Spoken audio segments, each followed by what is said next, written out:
Ladies, may mga lalaking kayang magsabi ng I love you, mahal kita sa dalawang babae o higit pa.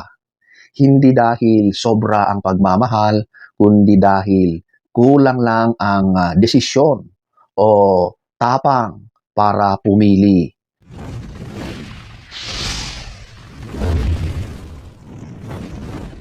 Alam niyo mga ladies, maaari nga bang magmahal ang lalaki ng dalawang babae ng sabay? Ang kanyang orihinal o ang kanyang asawa at ang isa pang babae na kanyang karelasyon sa labas. Hindi ito simpleng tanong lang at lalong hindi lang simple ang sagot. Alinman ang magiging sagot dito, siguradong merong masasaktan, may makokonsensya at may maiiwanan. Maraming lalaki ang magsasabi, hindi ko sinasadyang mangyari. Pero ang totoo, hindi aksidente ang ganitong sitwasyon. Ito ay produkto ng mga desisyong paulit-ulit na pinili.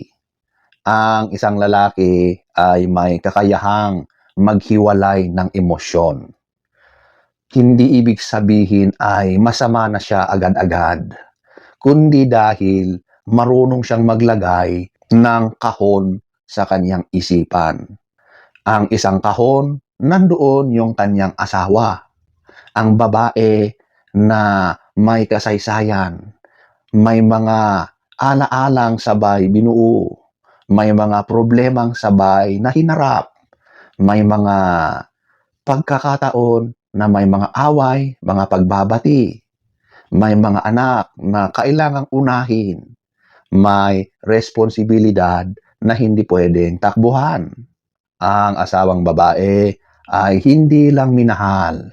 Siya yung pagkakakilanlan ng lalaki. Doon naman sa kabilang kahon, nandoon ang isa pang babae.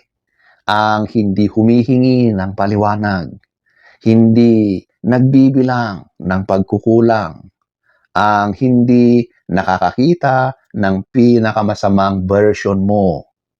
Ang babaeng ito ay kumakatawan sa bago, sa pagtakas sa realidad, sa pakiramdam na siya ay hinahangaan muli, na siya ay gusto, hindi dahil may obligasyon, kundi dahil may damdamin. At dito nagkakamali ang marami dahil iniisip nila kapag matindi ang pakiramdam, yon ang tunay na pag-ibig. Pero hindi lahat ng matindi ay totoo. Minsan, matindi lang dahil walang mga problema, walang bigat na dumarating, walang mga komplikasyon, walang responsibilidad, walang mga bayarin, walang anak na maiipit, walang kinabukasang kailangang panindigan. Ang emosyon ay malaya, kaya masarap. At dahil masarap, napagkakamalang mahalaga, napagkakamalang pag-ibig.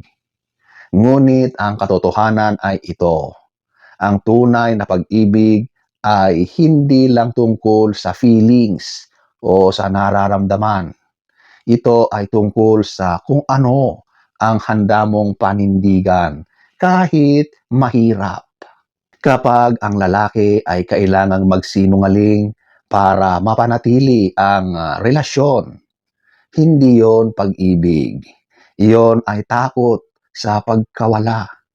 Takot mawalan ng paghangang ibinibigay ng bagong babae. Takot harapin ang sarili niyang kakulangan. Kaya oo, maaring may nararamdaman siya para sa dalawang babae. Ngunit huwag nating lokohin ang sarili natin. Ang isa ay nakaugat sa pangako.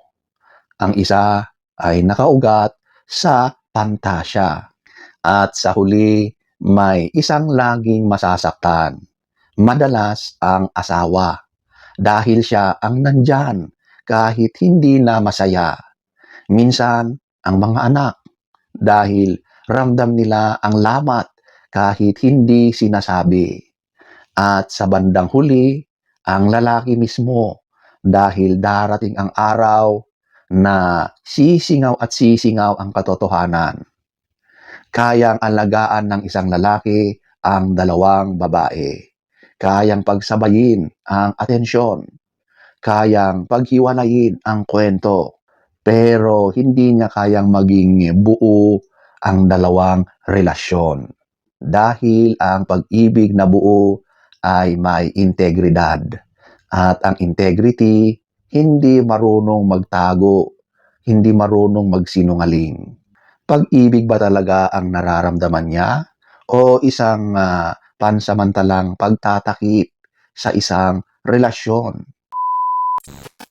Ang tunay na aral dito ay simple. Hindi sukatan ng pag-ibig ang tindi ng nararamdaman. Hindi rin sukatan ang tagal ng relasyon. At lalong hindi sukatan ang dami ng sakripisyong ginagawa ng isang panig. Ang sukatan ng pag-ibig ay nakabase sa integridad.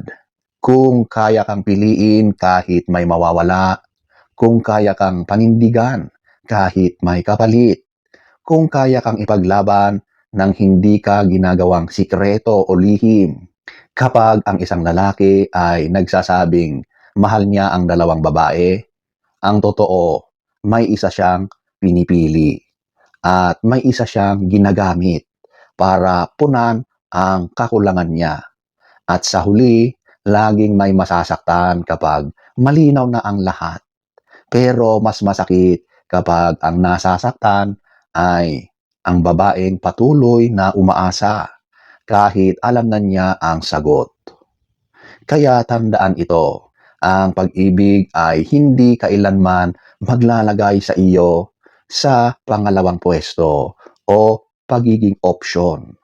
At ang babaeng marunong umalis ay mas malakas kaysa babaeng naghihintay sa hindi kailanman darating.